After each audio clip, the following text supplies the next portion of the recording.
বাড়ি? মর্জিনা বেগমের বাড়ি?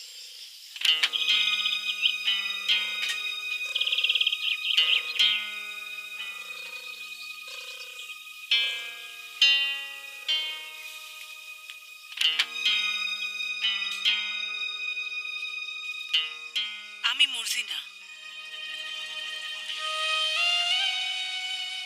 আপনাদেরকে ঠিক চিনতে পারলাম না। আমরা একটা এনজিও থেকে এসেছি। এনজিও?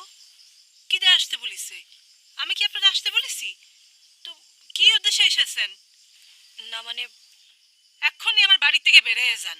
জোর করে ঋণ দেবেন, তারপরে রক্ত চুষে খাবেন। অনেক কষ্ট করে ঋণের জাল থেকে বেঁচে এসেছি।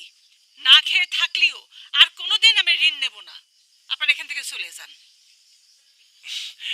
দেখুন, সব এনজিও তো আর একরকম না। আমাদের এনজিওটা আসলে আমার বাড়ি থেকে চলে যেতে বলেছি না? স্বইচ্ছায় যাবেন নাকি অন্য ব্যবস্থা করব? আপনি বললে আমরা অবশ্যই চলে যাব, কিন্তু আমাদের এনজিওটা আর 10টা এনজিওর মতো না, একটু অন্যরকম। আমরা ঋণ দেই না, আমরা মানুষের ইচ্ছে পূরণ করি। আমাদের এনজিওর নাম ইচ্ছে পূরণ।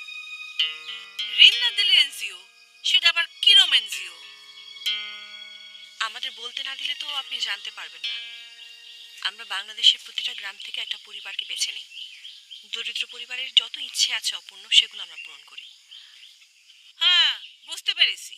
পরে আবার ওই সুদ সমেত গলায় পাড়া দিয়ে আপনাদের ঋণের টাকা আদায় করে নেন।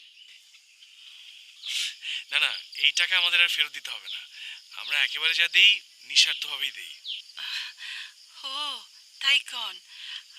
আমি তো ভাবিছি। আই বলি, তুই যা ওনাদেরকে ভিতরে নিয়ে বসতে দে।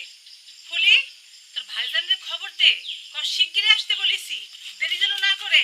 যা যা, আপনারা আসেন, ভিতরে আসেন, ভিতরে আসেন।